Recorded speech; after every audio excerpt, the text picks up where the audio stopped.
सुप्रभात। Cyber domain की इस विस्तृत चर्चा में सभी श्रोताओं का स्वागत है। आज 20 मार्च 2026 है। जी सुप्रभात। ये एक ऐसा अदृश्य युद्ध क्षेत्र है जिसे समझना मतलब आज के समय में बहुत जरूरी है। हम पूरी तरह से एक डिजिटल युग में हैं। बिल्कुल। खैर, आज के इस निष्पक्ष विश्लेषण को शुरू करने से पहले हमारे प्रायोजक प्रोवेव एआई के बारे में एक छोटी सी जानकारी साझा करना चाहूंगी। जी, प्रोवेव एआई अपने संचालन का 1 वर्ष पूरा होने का जश्न मना रहे हैं। सही कहा। और इसी खुशी में वे स्टाइलो न्यूज़ एप्लीकेशन पर मार्च महीने के लिए एक विशेष छूट दे रहे हैं। श्रोताओं के लिए ये जानना उपयोगी होगा कि वे स्टाइलो न्यूज़ की वेबसाइट पर जाकर STYLO, मैं दोहराती हूँ, STYLO डिस्काउंट कोड का उपयोग कर सकते हैं। लेकिन ये ध्यान देने योग्य है कि ये ऑफर केवल मार्च के अंत तक ही वैलिड है ना? जी बिल्कुल। और ये केवल पहले 250 सब्सक्राइबर्स के लिए ही उपलब्ध है। स्टाइलो न्यूज़ के बारे में एक और दिलचस्प बात यह है कि मतलब ये असल में स्टाइलो इंटेल ऑप्स सॉफ्टवेयर का ही एक उपभोक्ता संस्करण है। यानी वो सॉफ्टवेयर जो मुख्य रूप से सरकारी एजेंसियों और सैन्य उद्यमों के लिए डिजाइन किया गया था। एकदम सही। तो देखा जाए तो सुनने वालों को एक ऐसे टूल का उपयोग करने का मौका मिल रहा है जो सीधे तौर पर वैश्विक निर्णय निर्माताओं का समर्थन करने के लिए बनाया गया है। ये काफी अनूठा अवसर है। खैर, आज की हमारी इस गहन चर्चा का मिशन भी कुछ ऐसा ही है। हम पिछले 2 सप्ताह की वैश्विक साइबर घटनाओं के पैटर्न को गहराई से समझेंगे। बिल्कुल। और साथ ही हम विभिन्न निर्णय निर्माताओं के दृष्टिकोण को निष्पक्ष रूप से सामने रखेंगे।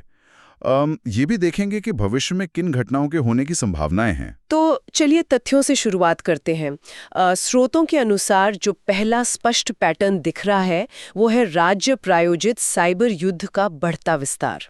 जी, विशेष रूप से 28 फरवरी को ईरान पर अमेरिका और इजराइल द्वारा किए गए समन्वित हमलों के बाद साइबर डोमेन में इसके जवाब में भारी कार्रवाई देखी गई है।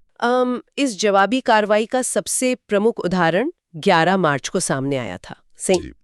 स्रोतों के अनुसार ईरान से जुड़े हैकर समूह हैंडला ने अमेरिका की सबसे बड़ी मेडिकल डिवाइस निर्माता कंपनी स्ट्राइकर पर हमला किया, जो मिशिगन में स्थित है। जी, लेकिन इसका असर 79 देशों में उनके वैश्विक संचालन पर पड़ा। यहीं पर मुझे थोड़ा एक बात स्पष्ट नहीं हो रही है।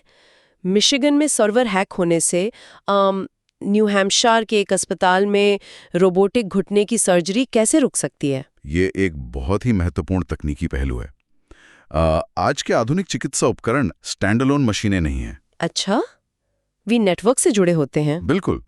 एक रोबोटिक सर्जिकल आर्म को निरंतर कैलिब्रेशन के लिए कंपनी के क्लाउड सर्वर से जुड़े रहना पड़ता है। तो जब हैकर्स ने स्ट्राइकर के नेटवर्क को बाधित किया तो उन उपकरणों का सर्वर से संपर्क टूट गया। सुरक्षा कारणों से ऐसी मशीनें अपने आप काम करना बंद कर देती हैं ताकि कोई गलत चीरा ना लग जाए। ओहो, मतलब सर्जरी में जो 2 घंटे की देरी हुई वो इस सुरक्षा प्रोटोकॉल की वजह से थी? जी, हालांकि मरीजों का डेटा सुरक्षित रहा, लेकिन ये दिखाता है कि कैसे हाइब्रिड युद्ध सीधे मानवीय जीवन को प्रभावित कर रहा है। देखा जाए तो ये एक डिजिटल रिकोशे की तरह है। मध्य पूर्व में एक भौतिक बम गिरता है और उसका असर अमेरिका के एक अस्पताल के ऑपरेशन थिएटर में दिखता है। ये एनालॉजी बिल्कुल सटीक है। और इसी दौरान FBI के नेटवर्क में भी सेंधमारी की जांच चल रही है, जिसमें चीनी संलिप्तता का संदेह जताया जा रहा है ना? जी। इसके समानांतर यूरोपियन संघ ने भी चीनी कंपनियों जैसे इंटीग्रिटी टेक्नोलॉजी ग्रुप और कुछ ईरानी कंपनियों पर प्रतिबंध लगाए हैं। इन सभी घटनाओं पर निर्णय निर्माताओं का नजरिया काफी बटा हुआ है। अमेरिका और इजराइल इसे अपनी राष्ट्रीय सुरक्षा के लिए एक बड़ा खतरा मानते हैं। बिल्कुल। वे बचाव के साथ साथ आक्रामक साइबर संचालन पर जोर दे रहे हैं, जबकि दूसरी ओर ईरान और उसके प्रॉक्सी समूह इसे मिनाब में नागरिकों पर हुए हमलों का एक वैध और असमित प्रतिशोध मानते हैं। अगर हम अल जजीरा, रॉयटर्स और वॉल स्ट्रीट जर्नल जैसे स्रोतों की रिपोर्टिंग देखें तो वे सभी इसे एक बहुत ही गंभीर वृद्धि के रूप में देख रहे हैं। तो क्या ये हाइब्रिड युद्ध का नया सामान्य रूप है, क्योंकि सेनाओं के बजाय अब नागरिक और कॉरपोरेट बुनियादी ढांचे को निशाना बनाया जा रहा है? जी, जब पारंपरिक युद्ध के विकल्प सीमित हो जाते हैं तो देश इसी असमित साइबर युद्ध का सहारा लेते हैं। ये एक तथ्यात्मक वास्तविकता है। खैर, ये तो बात हुई देशों की सरकारों की, लेकिन स्रोतों से ये भी पता चलता है कि ये साइबर युद्ध अब केवल सरकारों तक सीमित नहीं है। सही कहा, हम साइबर हथियारों और अपराध के लोकतंत्रीकरण की ओर बढ़ रहे हैं। यहाँ कोरोना नामक टूल का जिक्र करना जरूरी है। ये टूल क्या है और इसका लीक होना इतना अहम क्यों है? कोरोना एक अत्यंत उन्नत सरकारी आईफोन हैकिंग टूल है। और ये लीक हो गया है? और अब ये हैकरों के हाथ लग गया है। जी, दक्षिण कोरिया और दुनिया के अन्य हिस्सों में आर्थिक लाभ चाहने वाले अपराधी अब इस सरकारी हथियार का इस्तेमाल कर रहे हैं। ये तो वैसा ही है जैसे किसी देश की सेना के सबसे अत्याधुनिक हथियार अचानक किसी स्थानीय बाजार में बिकने लगे। बिल्कुल वही स्थिति है।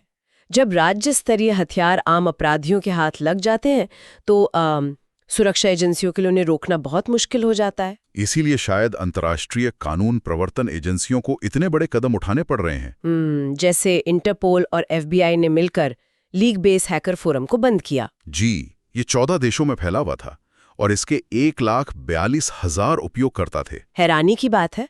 और अपराध का वैश्विक पैमाना देखिए। कोलंबिया की कर एजेंसी डाइन हैक हो गई, जिससे 1.8 करोड़ करदाताओं का डेटा लीक हो गया। रूस के सुदूर पूर्व जैसे व्लादिवोस्तोक में DDoS हमलों में 8.4 गुना की वृद्धि दर्ज की गई है। घाना में 23,000 से अधिक साइबर घटनाएं सामने आई हैं। और स्वीडन जैसी विकसित अर्थव्यवस्था में तो सरकारी डिजिटल सेवाओं का सोर्स कोड ही लीक हो गया। सोर्स कोड लीक होना मतलब पूरी प्रणाली का नक्शा हैकरों के हाथ लग जाना। बिल्कुल। इसी वजह से पाकिस्तान के पंजाब में एक नया साइबर क्राइम इन्वेस्टिगेशन डिपार्टमेंट बनाया गया है। संस्थागत कमजोरियां अब वैश्विक अपराध सिंडिकेट्स का मुख्य निशाना है। तो एक तरफ हैकर्स इतने शक्तिशाली हो रहे हैं, लेकिन दूसरी तरफ एक नई तकनीक सामने आई है जो इन सभी हैकरों और जासूसों को रोक सकती है। आप क्वांटम कर्टन की बात कर रही हैं? जी, डिफेंस वन की एक रिपोर्ट के अनुसार तकनीकी अरबपति डेविड किल्मर ने हार्पोक्रेटस नाम का एक सैटेलाइट नेटवर्क लॉन्च किया है। ये एक क्वांटम की डिस्ट्रीब्यूशन या QKD नेटवर्क है। इसमें 210 क्यूबोसैट्स शामिल हैं। और ये पूरी तरह से अभेद्य है ना? मतलब इसे इंटरसेप्ट नहीं किया जा सकता। बिल्कुल। भौतिकी के नियमों के अनुसार इसे हैक करना असंभव है। और सबसे बड़ी बात, किल्मर ने इसे आम जनता के लिए ओपन सोर्स कर दिया है। ये एक तरह का डिजिटल ब्लैकआउट पर्दा है, लेकिन इसका असर तो खुफिया एजेंसियों पे भी पड़ रहा होगा। बहुत गहरा असर। CIA और NSA की सिग्नल इंटेलिजेंस क्षमताएं लगभग अंधी हो गई हैं। स्रोतों ने इसके कुछ उदाहरण भी दिए हैं, जैसे ISIS के नेतृत्व के खिलाफ चलाए जा रहे ऑपरेशन क्रिस्टल डाइव को रोकना पड़ा क्योंकि उन्हें कोई खुफिया जानकारी नहीं मिल रही थी।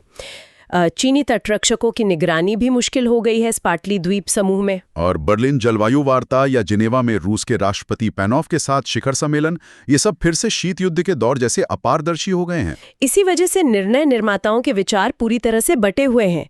डेविड किल्मर इसे निजता का अधिकार और तकनीकी न्याय मानते हैं, जबकि खुफिया एजेंसियां इसे राष्ट्रीय सुरक्षा के लिए एक बड़ा संकट मान रही हैं।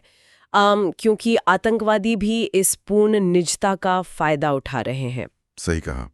हार्पोक्रेटिस ने भू राजनीतिक शक्ति संतुलन को हमेशा के लिए बदल दिया है। तो क्या इसका मतलब है कि तकनीकी जासूसी खत्म हो जाएगी और एजेंसियों को वापस इंसानी जासूसों या ह्यूमन पर निर्भर होना पड़ेगा?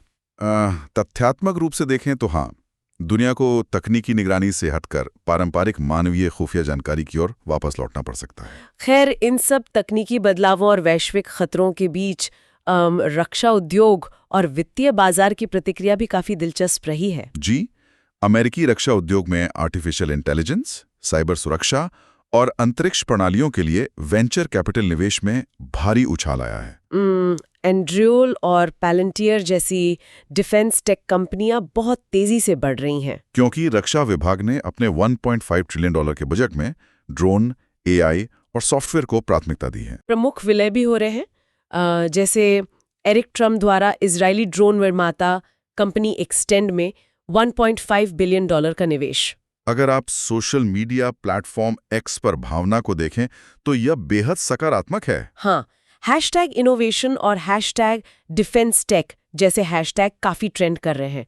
बाजार इस तकनीकी बदलाव को भविष्य की युद्ध के रूप में देख रहा है। बिल्कुल। पारंपरिक हार्डवेयर से अधिक महत्व अब AI संचालित निर्णय क्षमता और त्वरित साइबर रक्षा तंत्र का है। तो क्या हम एक ऐसे युग में प्रवेश कर रहे हैं जहां हथियार कारखानों से ज्यादा महत्व सॉफ्टवेयर लैब्स का होगा? तथ्यात्मक रूप से हम पहले ही उस युग में प्रवेश कर चुके हैं। भविष्य में हम साइबर सुरक्षा नियमों को और कड़ा होते देखेंगे। और शायद अंतर्राष्ट्रीय मानदंडों को स्थापित करने के लिए राजनयिक प्रयासों में भी तेजी आएगी। जी, ये सबसे संभावित कदम है जिस पर नजर रखी जानी चाहिए। आज की इस गहन चर्चा को यहीं समेटते हैं।